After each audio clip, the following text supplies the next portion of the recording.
各位好，欢迎来到何静涵说八卦拳，不说八卦，只说拳。继四象拳之后我们上回简单的介绍了四象拳，现在呢，当然四象再往回追溯，就到两仪。这趟拳它也是一个直趟的套路。动作也很少1-20招，但是它不叫两仪拳，它叫做两仪之术这个是很奇特的。两仪是什么两仪当然知道是八卦的起头以符号来讲一个是一杠，一个是两杠，一个阳一个阴。两仪就是阴阳在道家修行来讲，两仪就是水火，就是肾跟心所以讲的水火既济就是阴阳相合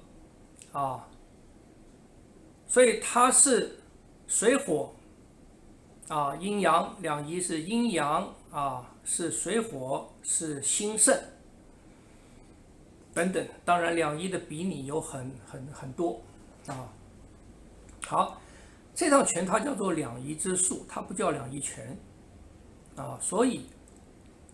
我们在练它的时候，它在设计它的时候，不是以一套武术的拳来设计它的，它是用这套拳这些动作来做什么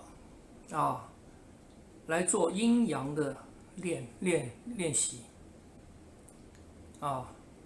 那什么叫做阴阳的练习？这套拳我一开始也是摸不太清楚，这套拳它真正的用意是什么？当然，它里面很多招式动作跟其他拳，它跟四象里面、跟炮锤里面有一些重复的八卦拳里面有很多拳跟拳之间有些动作是重复的。但是当他在不同的拳的时候，在不同训练目的的时候，他的动作是一样，可是他的练习本质是不一样的这套拳很奇怪，当初我拿到这个当初师傅给的这个拳谱这套拳我在这里不示范了各位在 YouTube 上面，在网络上面查一下有很多的动作的示范。它分成3节，就是3段拳谱上面写第一节就第一段目的调气主脾，阴阳相推，太极之意。第一节是调气主脾，第二节是阴仪两仪分成阴仪跟阳仪。阴仪主肺主呼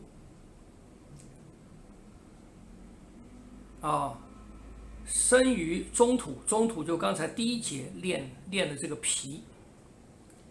第3节阳仪主肝。好，所以他练的第一段主脾，第2段主肺，第3段主肝。为什么？为什么这个样子？直到有一天我看到了我在道经上面看到了王重阳的一段话当然这个同样的意思在道经其他地方也也有提到过，不过他讲的比较清楚。他说什么呢？王重阳这句话说：真阳之气藏于肝。真阳之气，所谓的真阳之气是什么？因为肝是木生火，照说火是阳火是阳，可是呢，木是火的妈妈，所以火真正的那个阳是藏在哪里？藏在妈妈身上的，是藏在妈妈身上，藏在肝木里面的。真阴之气聚于肺，真阴是什么？阴是哪里？阴是水，是肾阴是水是肾。可是呢，水的妈妈是谁？水的妈妈是精是肺啊，肾的母是肺，所以真正的这个阴，真正的阴是藏在妈妈的身上的，藏在肺上面的。必借其真意会通，意是哪里？脾主意，所以中央土是意啊。左右两边金跟木是相隔的，而且金跟木也克木，他们是左右不通的好像一个太阳跟月亮必借真意，要借这个脾土，可使金木相逢。也就是说，金跟木透过中央的脾土，中央的土，它们两个之间才可以达到贯通。那就看这个土是不是让他们过了然后呢，这样子魂不离魄，肝藏魂嘛，肺藏魄嘛这样魂不离魄，魄不离魂，此即阴阳会合之理。所谓阴阳会合，就是水火既济。所以水火既济不是硬去结合水跟火，水跟火是相克的，你不能硬去拉他们两个来结婚那要怎么办？那要去说动他们的妈妈。那他们的妈妈要靠谁来沟通呢？要靠中央脾土。所以这个我才懂了，原来两仪之术这套拳是练这个，是练道家练水火既济的。水火既济，阴阳相合这个或者说这个金木相通，借脾土中间这个媒人相通。我们在很多的道书上面，甚至《西游记》这些里面都有提到。可是怎么做？怎么练？大部分呢是在打坐的时候用意念来做。其实我在这里看到，在八卦拳的这个两仪之术，它是有实际操作法的这个操作法就是两仪之术。所以他先调脾，先把脾第一段先练脾，把脾弄暖了拍马屁给脾一点好处，把它弄活了以后，脾土生金，再去跟土的关系比较好的，就这个媒婆她先认识什么？先认识女方的妈妈，所以她先跟女方的妈妈去说。然后再跟他的这个男方的妈妈去说，这样达成了金木相通之后，两边亲家相通了之后，才能够做到水火既济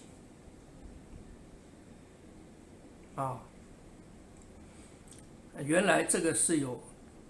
操作法的。所以你看到了两仪之术，八卦拳系统到了两仪之术之后，它底下就没有拳了。当然有另外的一些小拳，但是这个主干，这个主干从走圈，从八拇掌开始到八掌拳到八掌拳，到四象，到两仪之术从一开始的单换掌的练什么？练这个气跟力，气跟力合了，两个强了以后气会动，气跟气动，气跟气能够动了以后，你才能进入到八拇掌。八拇掌是你的气跟你的脏腑连贯到你的脏腑去了，脏腑强壮了以后，里面的能量够了，然后里面的能量可以贯通，可以支援你的四肢去做它要做的事情以后，才可以做到两仪之术的水火既济的条件。也就是说，你的身体必须达到一个条件之后，才可以去进行水火既济、阴阳相合的练习啊，否则就是如一些道书上面讲的，你是火在烧那个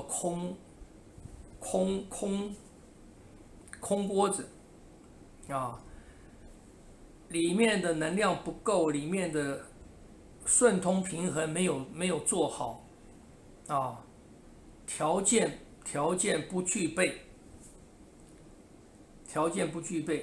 做不到水火既济啊，所以让我了解到，其实以前讲的很多玄虚的东西啊，我们听起来玄虚的东西，它是有操练法的，只是说道理可以借书本来传达，理念可以借书本来传达，可是操练法不容易借书本来传达，而操练法是最重要的实作的部分，所以它一代一代是经由人来传递的啊。那中国武术有很多东西，它是从佛道这些修行人啊，他平常的自我修炼啊所得到的经验凝聚而成的。所以中国武术，我想不光是八卦拳系统，其他的武术一定也蕴藏了很多啊这种佛道之门修行的这种操练之术，只是我们没有去注意这个部分啊。两仪之术让我明白这个道理啊。所以八卦拳的系统啊，从八卦到四象到两仪，这个是它的系统的一个主干。当然，在这个主干之外，生出来一些，比方讲各宫的拳啊，八宫啊，八宫的拳，还有一些小拳啊，练习应用的啊，比方讲阴阳掌啊，这个十步拳啊等等啊，刀枪剑棍啊这一类的啊。那我觉得一个武术系统最重要的就是它的主干这个部分啊，主干通常是不好用的，所以我们要把练跟用要区分开，因为练是练能力，用是使用这个能力。练能力的时候呢，因为它有一个你在练的过程当中，它有一个固定的目的，所以非常讲究什么？非常讲究规矩。可是用的时候呢，是不讲规矩了啊，你就是放开了，你有什么能力，全部都把它发挥出来啊，这个是用啊。所以一个系统啊，它的主干的部分，通常都是拿来建立能力的，是练法，是练的，不是用的。就算他用，比方讲八卦拳里面也有两个人对练的两个人对练的拳啊，有一些小手也有套路，八卦对拳啊，这些东西呢也是练，虽然它是对啊，练习打斗之间，可是它也是练习你打斗之间的变化跟反应。所以它虽然是练用，可是实际上它还是在练你打斗当中所需要的能力啊，就是前面八木掌式讲的那个对应上下左右前后这个的能力应用的部分是看需要，看你的对象是谁啊，而去采取的不一样的应对方式啊。那我觉得应用，也就是说打法，谁打赢谁打输啊，或者什么样的打法，应用是随时空的不同，环境你处的环境的不同而有变化的啊。就冷兵器时代的应用，到了热兵器了以后，可能就不管用了啊。一次大战的枪到了二次大战啊也不管用了，甚至战术战略的观念都变了。所以应用是一直在变的，应用是可以被取代的。可是那个体是不变的，重要的是体。就是说，虽然这么久了，《孙子兵法》还在读，大家还在读，为什么？他讲的一些是基本观念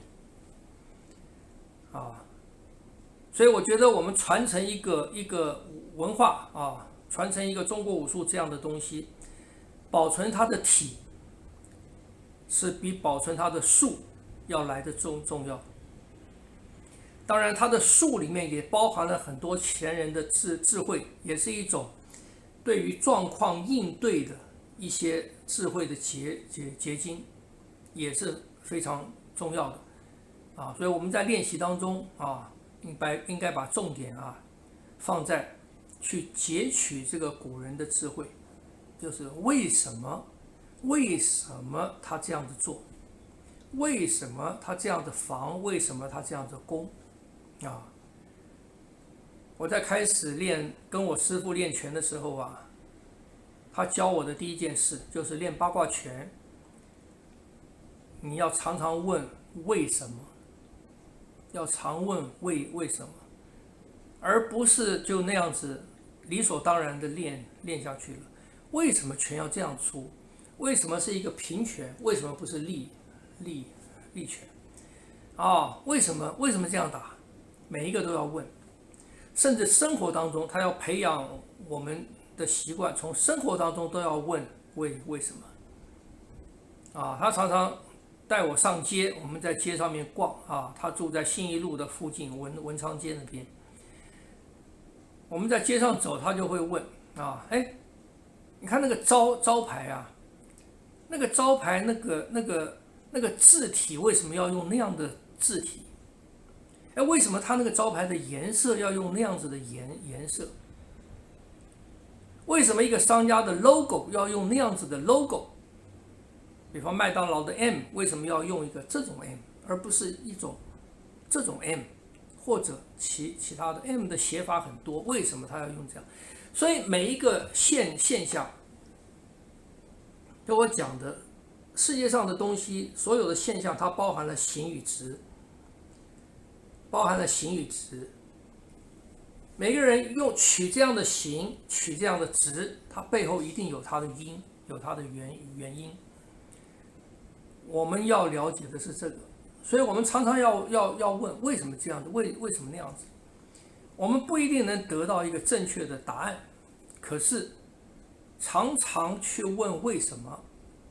是一个不被表象所蒙蔽，